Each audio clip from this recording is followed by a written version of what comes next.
क्योंकि भ्रष्टाचार को अपने से दूर करने के लिए कई बातें सामने उसको रखनी पड़ती हैं। या तो दंड है, भय है, संस्कार है, और सबसे बड़ी बात है लोकलाज। लोगों में अगर ये पता लग गया कि ये व्यक्ति भ्रष्टाचारी है तो जरूर उसके मन में आएगा कि ये तो बहुत गलत है। और लोगों में हो ना हो, आपके बहुत निकट है और उससे आप इस चीज को छुपा के रखते हैं, और उसको जब पता लग गया, अब इन्हें लघु फिल्म में हमने देखा है, पत्नी को पता लग गया कि पति भ्रष्टाचारी है, मिनट में यू टर्न हो गया। तो यू टर्न कराने के लिए कई चीजों का काम को करना पड़ेगा, जन जागरण करना पड़ेगा, संस्कार देने पड़ेंगे। ऐसा नहीं कि इस प्रकार के सेमिनार नहीं करने ही पड़ेंगे, डर बैठाना पड़ेगा।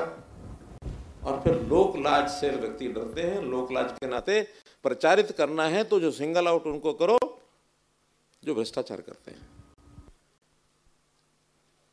अगर हम जैसे एक पुराने समय में होता था, आजकल बंद है, थानों के अंदर एक सूची लगती थी 10 नंबरी, 10 नंबरी मेरा नाम ना आ जाए, इससे लोगों को डर लगना लगता था। आप कितने ही ईमानदार व्यक्तियों का बोर्ड लगा दो, ये सब ईमानदार लोगों की सूची है, बल्कि इससे नुकसान और हो जाएगा। बाकी कहेंगे ठीक है, अगर वही ईमानदार है तो फिर हमारे बारे में तो कुछ भी हम कर ले, हमें तो छूट हो गई। तो हमें इस प्रकार के सेमिनार्स में भी विषय रखना चाहिए कि अगर तुलना ही करनी है तो दुनिया में कौन सा देश भ्रष्टाचारी है, कहां नैतिकता ज्यादा है, ताकि उसकी तुलना करके और हम नैतिकता की तरफ आगे बढ़ सकते हैं। हमने अभी सम्मानित किया 15 लोगों को। किस बात के लिए किया? कि इन्होंने भ्रष्टाचार को पकड़ा है, बड़े नैतिकता की अपनी जिम्मेदारी इन्होंने निभाई है, बड़े अच्छे लोग हैं, सम्मानित कर रहे हैं, कोई दिक्कत नहीं है, अच्छा है, करना ही चाहिए। लेकिन ये पाठ सारे सिस्टम को पढ़ाना पड़ेगा। कहीं बाकियों के मन में ये ना आ जाए कि इन्हीं के जिम्मे भ्रष्टाचार रोकना, हम तो ठीक है, जब हमको नाम ही नहीं ले रहे तो फिर ठीक है, सिंगल आउट कर दो इनको। आप सिंगल आउट इस लाइन में उनको करो जो भ्रष्टाचार कर रहे हैं, most corrupt person of the department, लगाओ उनके बोर्ड, अपने कार्यालय में भी लगाओ, पब्लिक प्लेसेस पर भी लगाओ। पहले ना लगा सको तो जिस दिन रिटायर हो जाए उसके बाद उसकी एसीआर निकाल करके इसके खिलाफ करप्ट प्रैक्टिस के कौन कौन से केस बने थे उस दिन लगा दो।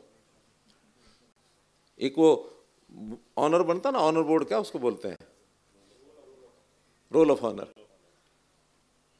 तो करप्ट पर्सन लिस्ट, रिटायर्ड, कम से कम आज जो बैठा हुआ है वहां काम कर रहा है, उसके ध्यान में आए कि अगर करप्शन के अंदर चला गया तो तुम्हारा नाम इस लिस्ट में आ जाएगा।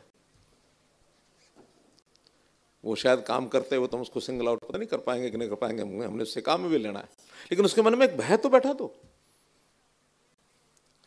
कि अगर इस लिस्ट में आ गया तो तेरी अगली पीढ़ियां सब नरक में है। भय बैठाने का काम करना चाहिए। खैर, मैं विषय तो कुल मिलाकर के जो मेरे ध्यान में थे सभी हमारे चीफ सेक्रेटरी साहब ने, कपूर साहब ने सब बोल दिए, फिल्म में भी आ गए, सब आ गए। मैं पहले भी कई बार इस विषय पर बोल चुका हूं, लेकिन फिर भी क्योंकि भ्रष्टाचार को खत्म करना है तो कुछ धारणाएं बनानी पड़ेंगी, भाषणों से तो नहीं होगा, मन में एक बात बैठानी पड़ेगी। जैसा पहले एक मेरा वाक्य दिखाया गया है कि जिस समाज में हम रहते हैं, जिस समाज की सेवा करने का हमको एक दायित्व तो मिला है, मेरा उसके साथ संबंध क्या है। जैसे हम परिवार में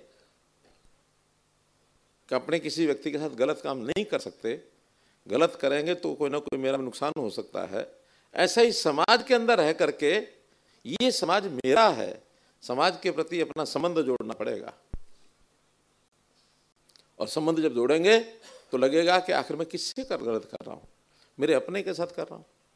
और जैसा प्रधानमंत्री जी ने कहा कि भ्रष्टाचार का सबसे ज्यादा अगर नुकसान किसी को होता है तो समाज के अंदर जो गरीब परिवार है, जो नीडी है, जो अभावग्रस्त है, जिसका हमारे इस रिसोर्सेज पर पहला अधिकार है, हम उस रिसोर्सेज में से निकाल करके अपनी जेब में डाल रहे हैं। वो रिसोर्सेज कम हो रहे हैं, वो कम हो रहे हैं, तो जिस गरीब आदमी को लाभ होना है उसका लाभ हम काट रहे हैं। मन में विचार क्यों आते हैं? शिक्षा की कमी नहीं है, आखिर पढ़ लिख करके शिक्षा प्राप्त करके ही आदमी नौकरी में आता है, चाहे वो ग्रुप डी का हो, सी का हो, बी का हो, ए का हो या ऑल इंडिया सर्विसेज का हो।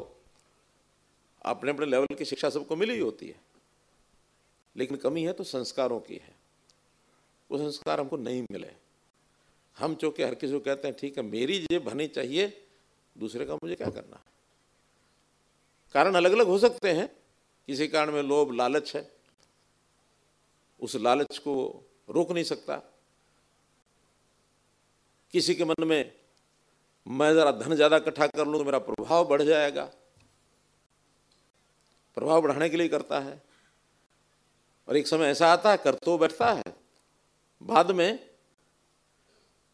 क्योंकि मेरी जितनी तनख्वाह है, सैलरी है, उसका उपयोग तो मैं खुल के कर सकता हूं, लेकिन जो पैसा अनाप शनाप कमाया है वो उपयोग से भी ज्यादा भोगने के लिए भोग में सकता नहीं हूं, क्योंकि भोगूंगा तो लोग नजर में आ जाएगा।